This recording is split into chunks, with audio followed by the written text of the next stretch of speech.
Hey, did you know that there's a button on your camera? And I think it might be the thing that is really ruining your photography. That's right. Yeah, just one button. Let me tell you which one. Let's take a look at the camera. So which button could it be that's ruining your photography? Well, believe it or not, it's this one. That's right, the shutter button. How so? Well, let me explain.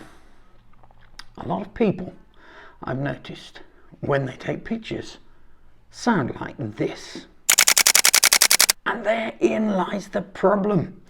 Because they would be much better off, in my opinion, if they sounded like this.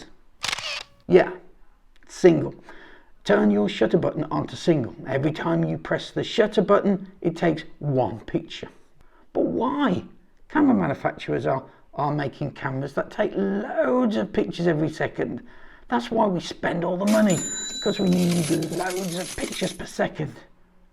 But do you? Hey, there is a caveat to this. If you are a wildlife photographer or a sports photographer, then you are going to need that super fast high frame rate per second, because you want to stop a bird's wing in a certain place, or there's a really crunching tackle on the pitch and you want to just get the moment that it hits. And let's face it, you're never going to be able to depress the shutter at exactly the right time. So if you're one of those photographers, then yeah, you do need continuous high on the shutter. But actually, if you're a landscape photographer or a street photographer, or you take portraits, general photography, then you don't. And let me explain why. You probably find that you'll suffer from photograph fatigue.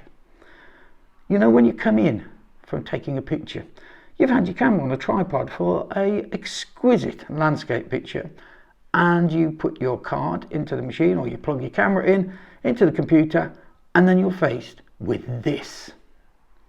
Yeah, hundreds of pictures of the same thing. And then you painstakingly go through them, looking for just the right picture.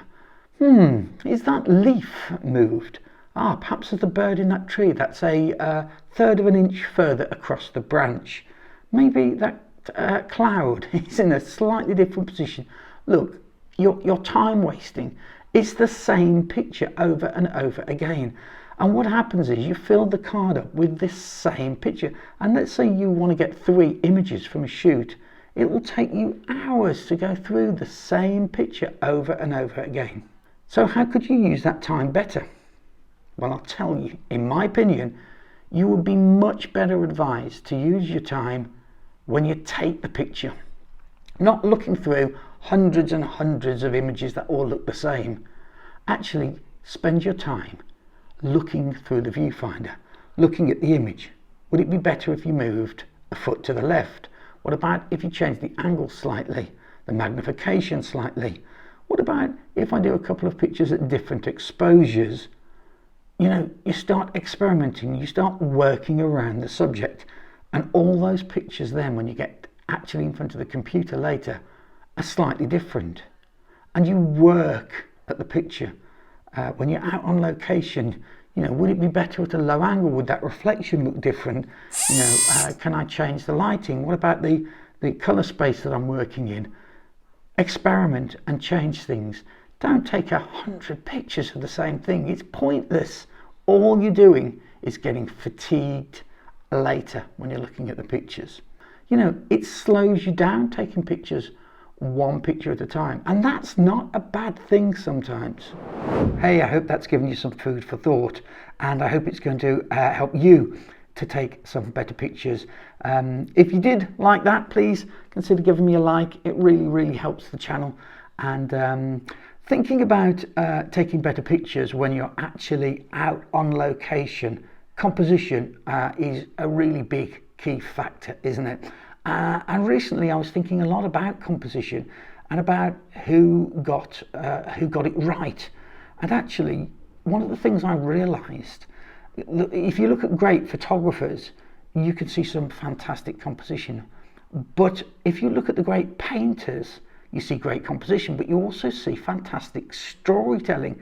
And I think people that can tell stories in their photography, in their portraiture especially, that they really, really stand out. It really lifts the work. And so I started having a look at some of the old painters and how they told stories and composed their images, and it blew me away. I couldn't believe some of the stuff I was seeing when I started looking at old paintings. So it's a really interesting film that, if you'd like to have a look at it, check out this video here.